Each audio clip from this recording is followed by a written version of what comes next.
Hello, my love, and welcome to Opinionated and Wrong, the podcast for people who hate podcasts.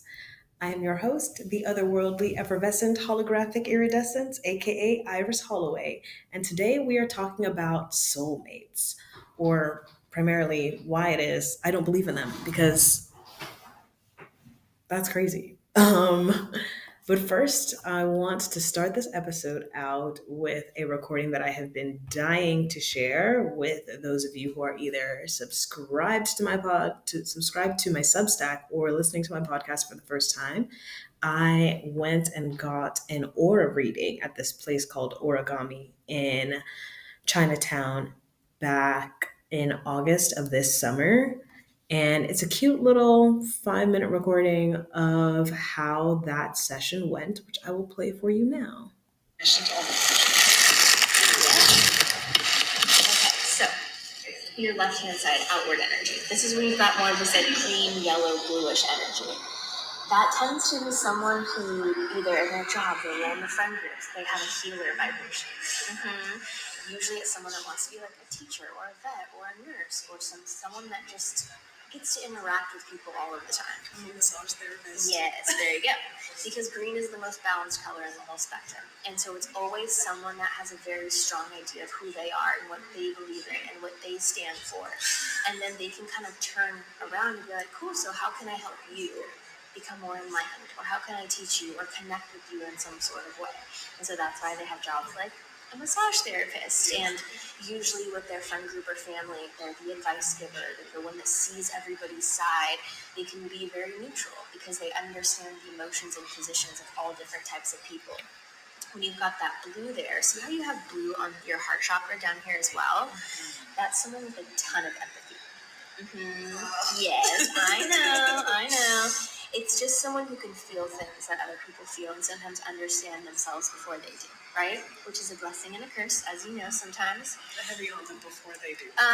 Yes. And you're just like, oh my God, like I know you want to say this or feel this way. And that's because blue energy is a lot of the times past life information. And so there are things, maybe you've been around this certain type of person, maybe you've been in this type of situation, and so you're more aware and like keen to those things than the average person. And so outwardly, you probably find that people really gravitate towards you. Can you help me? Can you fix this? Can you do this for me? All those types of things, which is why it's awesome that your energy is more compartmentalized. Because sometimes that can feel a little overwhelming, right? Because usually there's a part of this person that absolutely loves that. That's part of who you are. It's just someone that's there for people and like loves. It's a love language for you, right? But on the flip side, what I'm seeing on your right hand side is now more of this energy of like, I gotta do stuff for me first at the same time. You have this mixture of orange, yellow, pink, and then that blue at the top. And then your throat chakra is more this like dark orange color. And so whenever we see this orange and yellow and pink, we always say it's like a cheerleader vibration. And because of where it is, it's a cheerleader vibration that you're positioning inwards towards yourself, which is literally just you being like, you know what? I can do it. If it works out, cool. If it doesn't, cool. I'm going to keep doing it. I'm going to keep encouraging myself, rooting for myself, wanting the best for myself. You're just more focused on the now. Yes. Because cheerleader energy is very present time. And it's less about worrying what you should have done, what might happen. And it's more about focusing on like, I'm doing the best I can, and that is totally fine and amazing. And so there's a lot of like self-love, self-confidence, self-validation tied into all of those things. And sometimes we're very hypersensitive to energy when we have this, which you are already sensitive to energy outwardly. But when we use it kind of for us, it's more of you setting a standard. This is where I like my energy. I like it positive, kind, uplifting, present. If things don't match that, respectfully, it's not my problem, and I'm just going to let that go. And usually they're like little things that we don't notice. Like sometimes people have like, yeah, I had to change my whole room or paint color, and I like this perfume now, and now I want to wear this.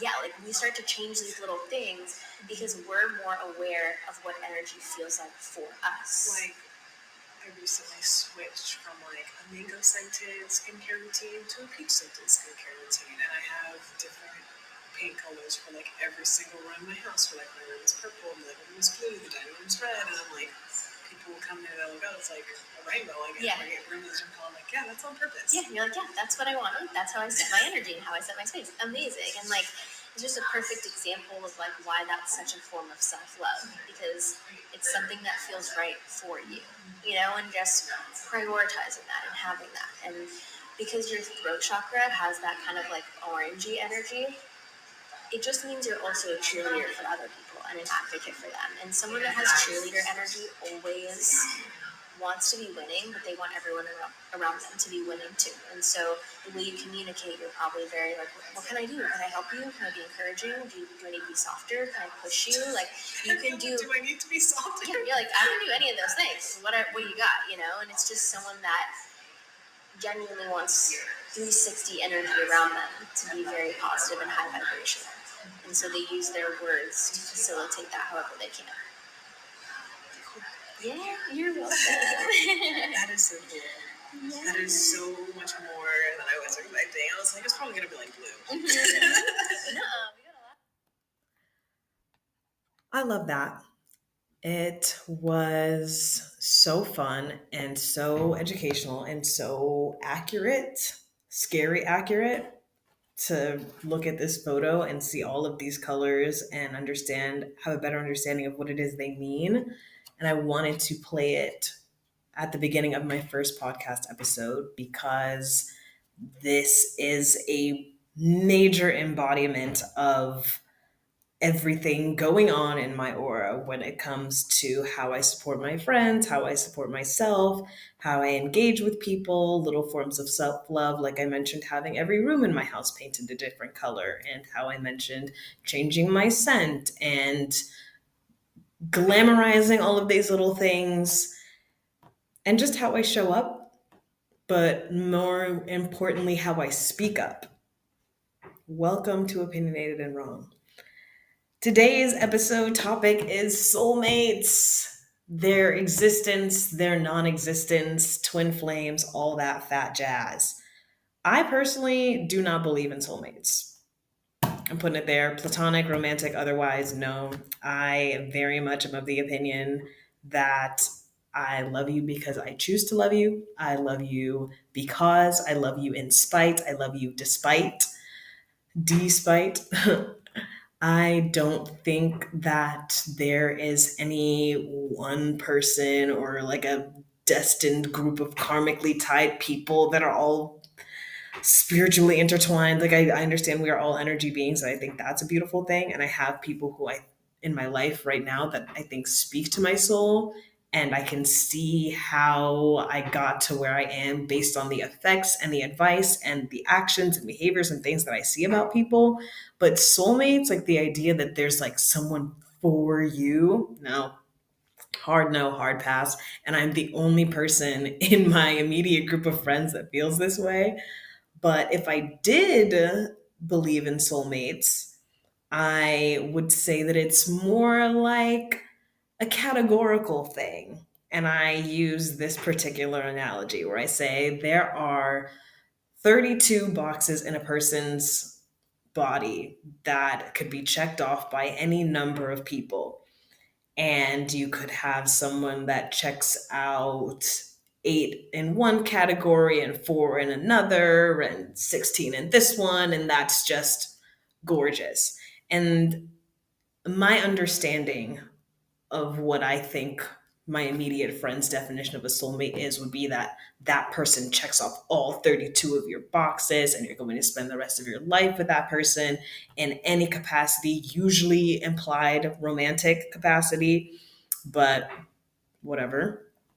Personally, I think that you've got 32 boxes and you need a group of people, whether they're relatives, family, friends, sometimes even like loose acquaintances, coworkers, whatever you want, to check off all 32 of those boxes to sort of fill your cup in a Maslow's hierarchy of needs-esque way. And I've got people that check 4 boxes in a bunch of different categories, 2 here, 3 there, whatever.